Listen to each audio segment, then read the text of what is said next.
Hello and welcome to another episode of Driven by Doing. Today we have Nico De Bruyn with us. Nico, welcome to the show. Hey, thanks for having me. So Nico is an entrepreneur and he just launched his new book, We Are All Marketers. Today we are going to learn about Nico's background, how he became an entrepreneur, and what advice he wants to give to other budding entrepreneurs from around the world. So Nico, let's begin the story. So it all started in South Africa. So let's start from there and kind of walk us through how you became what you are today. Yeah, absolutely. And that's something that I think you and I both shared in our first conversation, which was we were both immigrants. So originally, I was born in South Africa. When I was 12 years old, my parents made the huge move from South Africa to Phoenix, actually Houston, and then Phoenix. But honestly, it was there where I started getting this little urge, right? In South Africa, I was very, unaware of the world of business. We never talked about it, but when we came to the States, I was with a lot of immigrants, and they started selling things. That's when I first got introduced to, people like the Girl Scouts, and they would go door to door sell boxes of cookies. And I was like, wow, maybe in America you can make money. This is interesting, right? First time, like 12 years old. And that's when I started doing some side hustles. Some of them I'm very proud of. Some of them I'm not. But it's part of the learning process. Then we moved to Phoenix, where I was committed to going to medicine because I looked at all the immigrants around me and I said, what makes them so wealthy and successful? And they all were doctors. So I said, well, if I want to make money and help people, I guess I gotta go this doctor route. So I put my business mind away, went and did 2 years of nutrition, and with a focus on then going to med school and becoming a doctor. But about 2 years in of my 4 year degree, I noticed this inkling. I looked at everyone in my class and I said they were all so much more passionate about what they were learning than me. I didn't really care about medicine. What I cared about was the hospitals and then how the co-payers work and insurance. And I was like, okay, that's more business y. So let me ask people. And all I did was when I went on Instagram and started direct messaging CEOs. So if you had a title and in 2017 that had CEO in it, you probably got a message from me saying, "Hey, what do you do? How can I help you?" And every single person that took me up on the offer would give me something in marketing, whether it was a do this market research or help me with my Instagram. And I started building up this rapport and saw a need in the marketplace where people didn't really understand digital media, but they knew it was important. And 4 years later, been doing it every single day since 2017. I love it. And my goal is to help everyone understand that the internet enables you to do what you love every single day. That's amazing, Nico. So you initially came up with this like a lot of ideas as a kid, and then kind of went to school to become a doctor. And we see that common across the board, like especially with immigrant parents wants to see their kids as either engineers or doctors.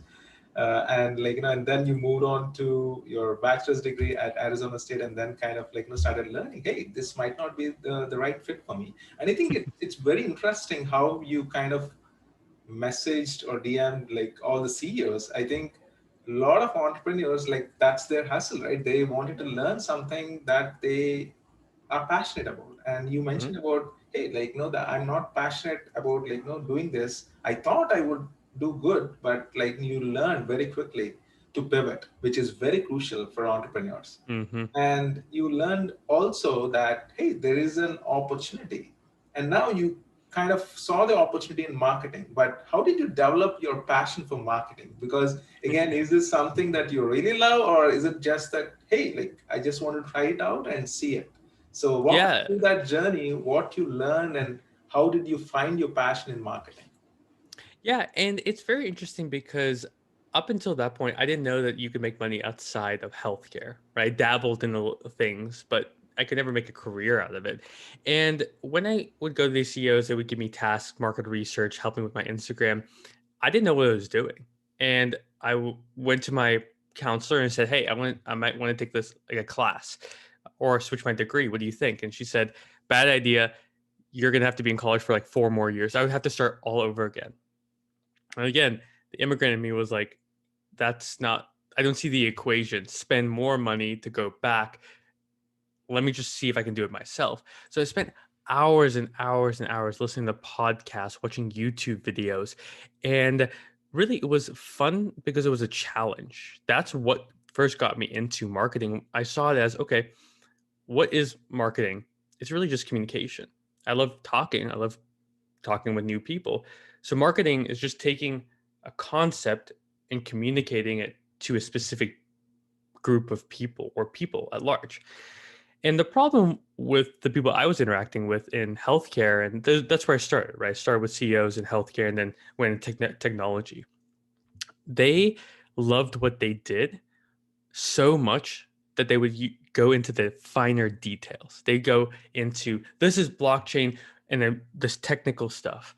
And I could never understand why people didn't get it. I'm like, oh, they just love what they do. But when I really broke it down, I was like, they are going into the features and not selling you on the solution. So where that finally clicked for me was if I can just tell people and help them tell other people about their solution, that's awesome. Like we should do that. And that's really where the click happened for me. I said, if if I can help someone figure this out, this will change their life, their business, their community. And that's what got me into the marketing fray and eventually led me up to the point where I said, this is what I love to do. This is like, I love people. I love when someone's like, I have this awesome thing. It does blah, blah, blah, blah, blah. And I distill it down, help them share it with the right people. They start making revenue. And then I feel better because I help them make money. And now their audience benefits from the solution that that entrepreneur or business owner person had. So that's why I love it right now because that's what I get to do every day. That's awesome, Nico. How you found out how what your real passion is, and it's very interesting how you, even while during college, instead of starting again like a new degree in marketing, just to learn about marketing, you taught yourself like all Hmm. these things that you're doing right now. And it's also very interesting during those days you took up a lot of opportunities Hmm. within college, like doing internships, doing market research.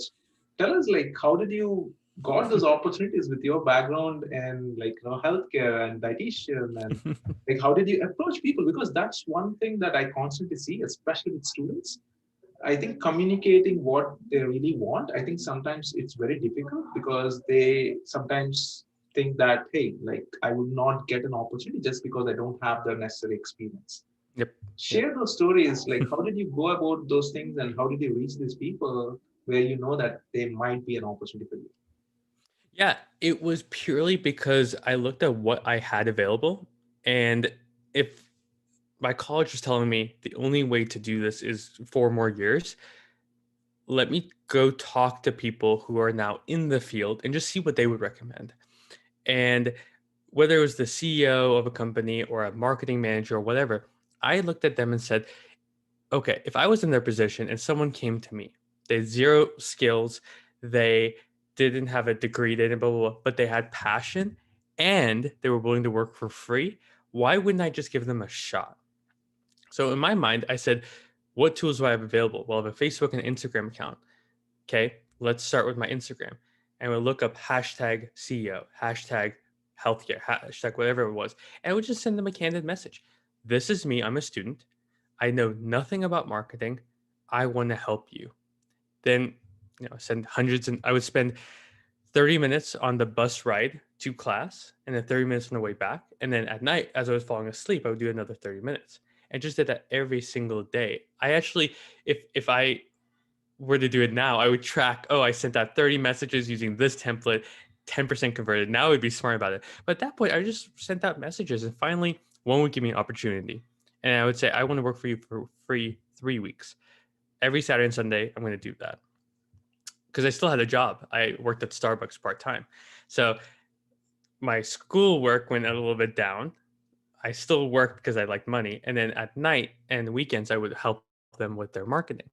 And eventually they would recommend me to someone and then another person. And then it became easier to get people.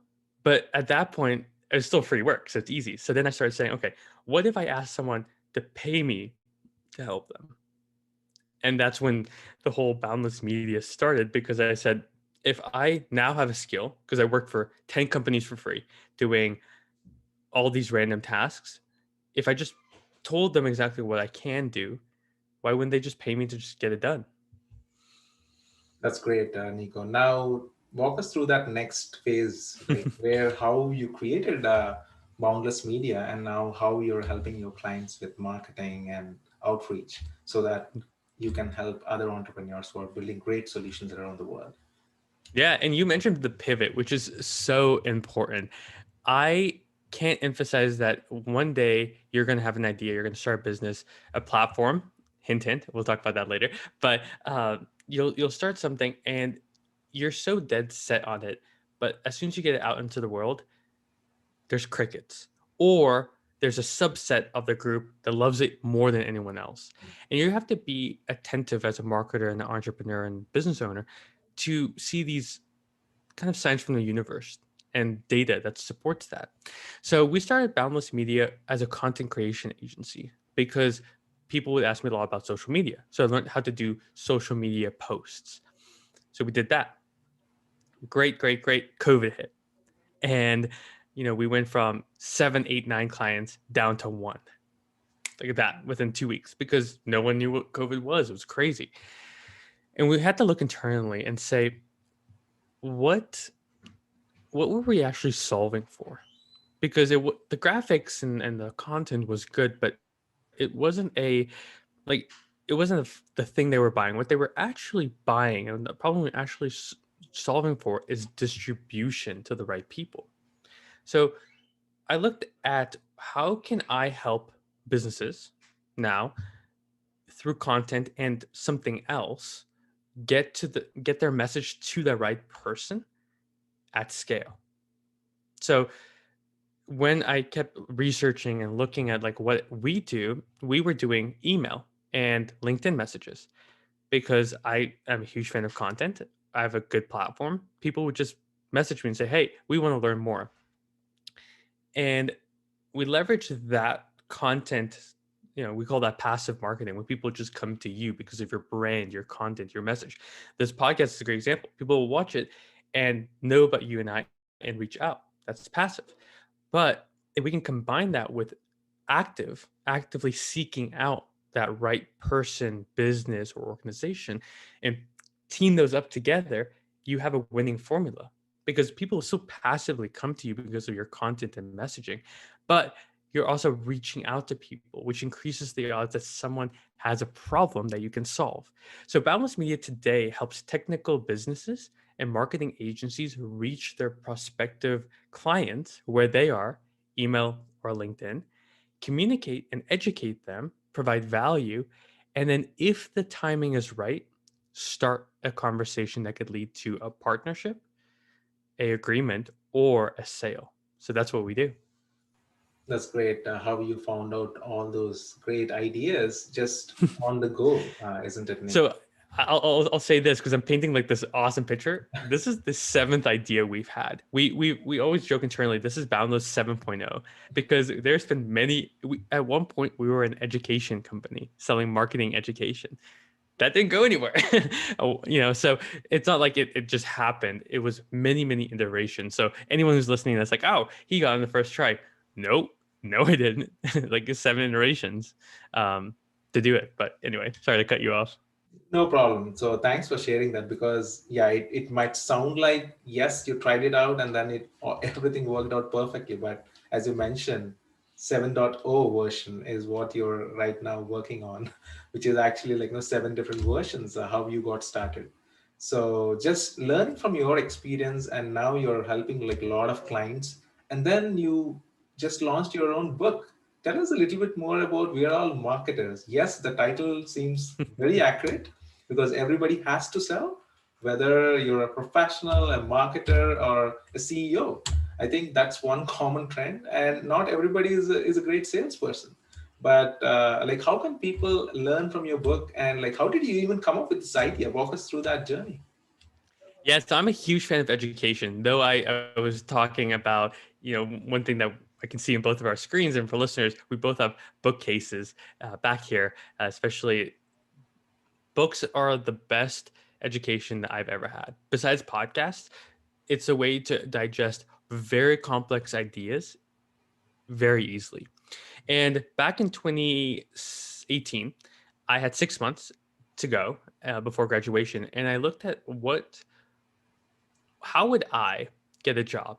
At that point, I needed a job, and I asked around, and people said, "Well, you should talk to this one professor at Georgetown, and he just started this program to help young entrepreneurs in college write books." And I had a discussion with him. I said, "Listen, I don't want to pay for 4 more years of college. What would you recommend?" He's like, "What if you just went to successful marketers, asked them what they did to be successful, and just do what they did? Then you don't have to go to school. You can learn really quickly, and you can get into the marketplace soon." Because the one thing about marketing and business is it changes very quickly. It's not like physics where there are layers that you go through that never change. And I say that with a little apostrophe because it does change, but not as rapidly as marketing. Tumblr marketing could work very good until TikTok comes around, and then TikTok's way better. And you have to be as a marketer ready for that change. But I didn't know the principles. I didn't know what actually made a successful marketer. So I would go to these 20 individuals. Some of them I interviewed, some of them I researched, and I said, "Tell me one thing that made you successful, and then tell me stories. Give me checklists, because that's how I learn. I learn by stories and checklists. Like, what can I? You told me this is important. You told me, for instance, there's a chapter in my book called a content series. You told me a content series is very important, but how can I go about developing one?" And then they would say, boom, boom, boom, boom, boom. So I would just go do it. And it took me 9 months right before graduation. It came out, and you leverage that to get a job. But honestly, it was the best investment I have. It was probably half of my savings at that time, where I had to say, "Are you going to take that leap?" And there's been multiple times in my career where I had to say, "Do I stay or do I go? Do I invest or do I not?"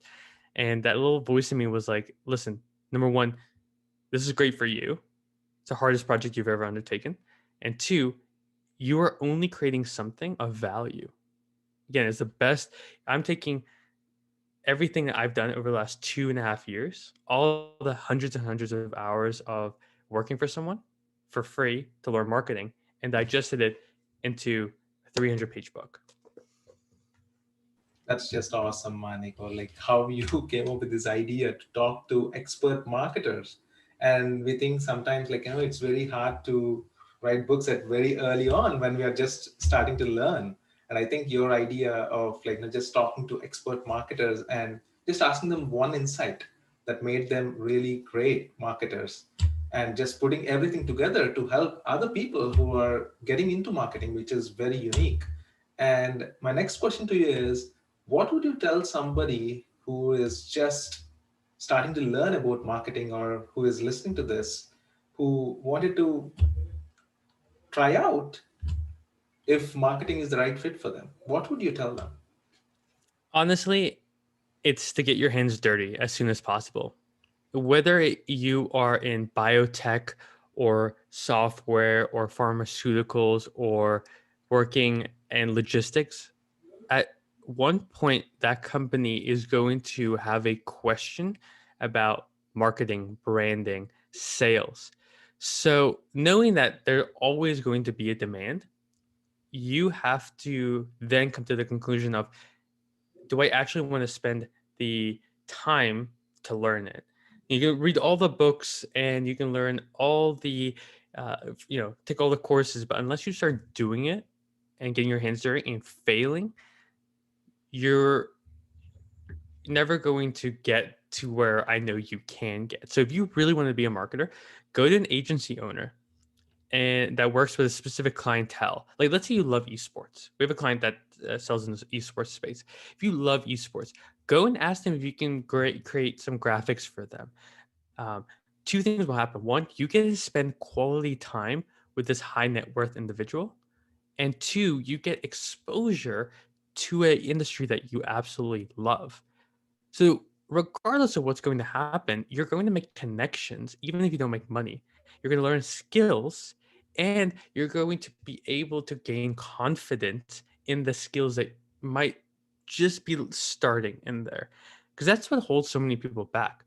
The nice thing about working for free for someone, the bars are very low. So, if you do anything, it's probably better than what they were doing at that point, right? Even if you have a paid marketer, if you can create great content or help them understand TikTok or whatever that is, you're helping them providing value. And I always believe if you provide value, people are always watching. I have individuals who come to me and say, "Hey, I want to learn how to sell," and I give them a task and it doesn't happen. Should I spend more time with that person versus someone who said, "Hey, I love what you're doing. I saw this. It reminded me of you. I think this could be helpful." Great. Let's talk because you gave me something. Why shouldn't I give you something? So that's my biggest thing is like get your hands dirty, get marketing for someone, learn the skills, and then if you don't love it, the one thing we didn't talk about is there's a reason I am not doing law or logistics or bartending or whatever. I've tried so many things to where I can look back and say, even though I didn't like it, it was a lesson for me in the future. Again, that's a great insight right there, Nico. I mean, just getting your hands dirty to learn. And you also mentioned about learning by just doing it for free. Hmm.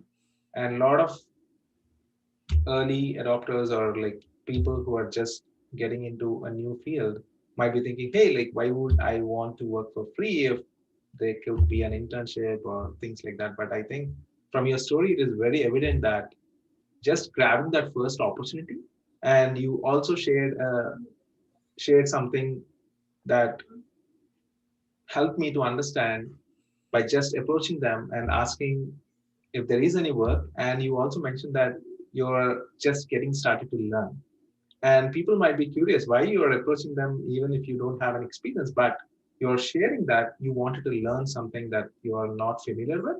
At the same time, you're working with them for free so that you could apply to whatever the problems that they are trying to solve for themselves.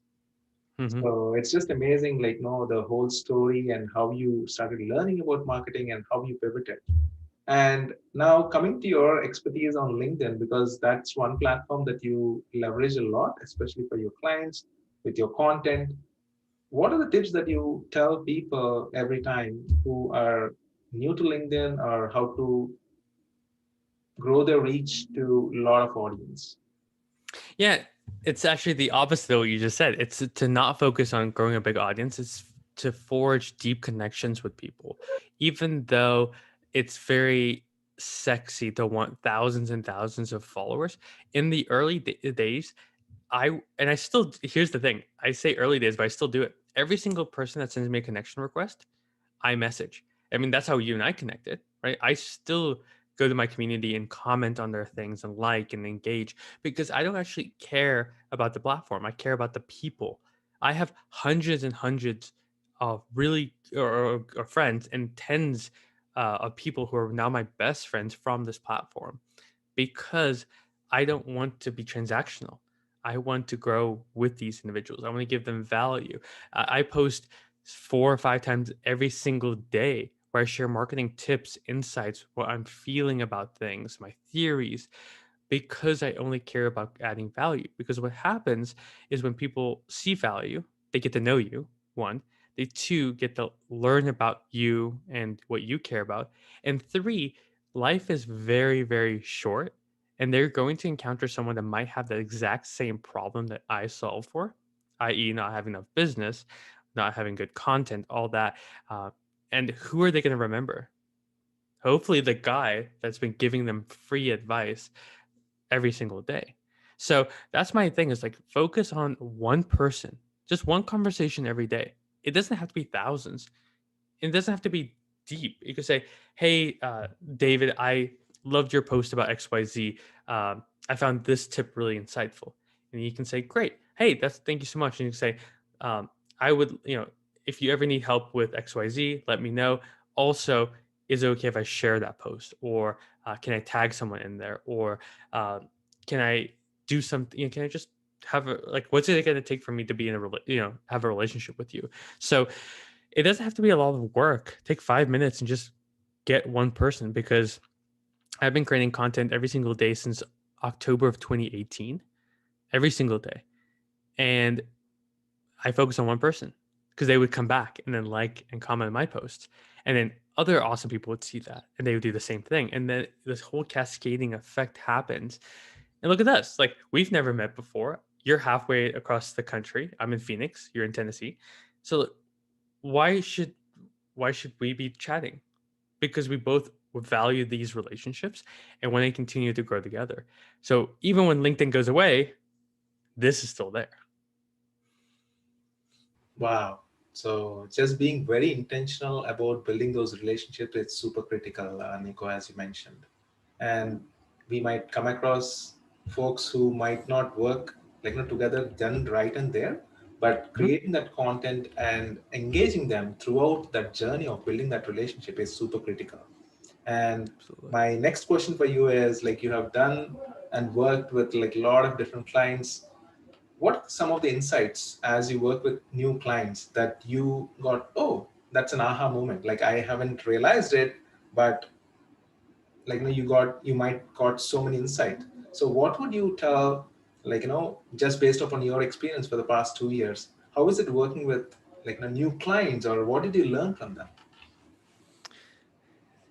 What I love working with clients is the fact that I get to learn something new every single day. Whether my biotech clients, my SaaS, my e-commerce, my PPC, my whatever client, I get to learn something new about them every single day, and they're experts. So if I have a question about something, I can now go to them. So I think my biggest revelation is you're never going to stop learning, whether it's from my right now I'm watching a lot of content around how to enhance my sales technique that I'm going to help train my internal team about.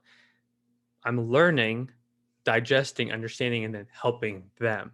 So that's the biggest thing. You're going to learn from the industry, from your clients, and through yourself. So be okay with reaching out to one person every day, every single day, and learning something new, even if it doesn't produce a direct ROI right now. That's a great insight again. Thanks for sharing those great insights, Nico. It has been just great experience just learning about your story and how you pivoted throughout your entire journey to get to where you are today. And are there any final words that you would like to share with our audience today? Honestly, the biggest advice or anything that I would like to share is the fact that it's not going to be easy, and that's okay. As soon as you can, find someone that's 2 steps ahead of you and 2 steps behind.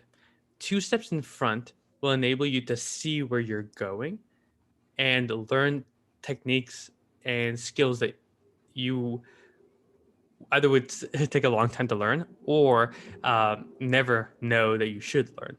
And by helping someone 2 steps behind you, you're able to see one, your progression, and two, be able to articulate value to them.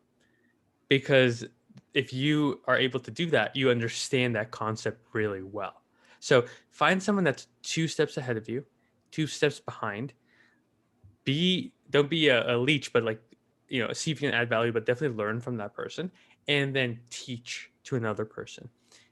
I'm telling you, that's something that I heard early on, and I was like, oh, why should anyone listen to me? I don't know anything. But forcing myself to be helpful and take a hard concept that took me forever to learn and simplify it to someone else has made me a better person and helped a lot of people along the way. What a great advice to end our talk today. And where can people find you and reach out to you if they would like to connect with you? Yeah, send me an email, nico@getboundlessmedia.com. Just in the subject line, put pod. Any questions, ideas, thoughts, value that I can share, please let me know. LinkedIn, Nico De Bruyn. Instagram, Facebook, Nico De Bruyn. We'll add it to the show notes. But the biggest thing is for both of us, though, right? It's not just me. We have an awesome host, so why not talk to both of us? But really commit. If you, whether it's marketing, business, sales, whatever that is, just make sure that you're investing time into yourself and to the thing that you want. So, guys, it's been a pleasure. Please reach out to us. And yeah, turn back to you. Thank you so much, Nico, once again. It's been an absolute pleasure to get to know about your story and how you got to where you are today. And you are truly one of those folks who are truly driven by doing. And thanks again. I'm going to add all those links to the show notes so that people can reach out to you. Awesome. Thanks, guys. Thank you.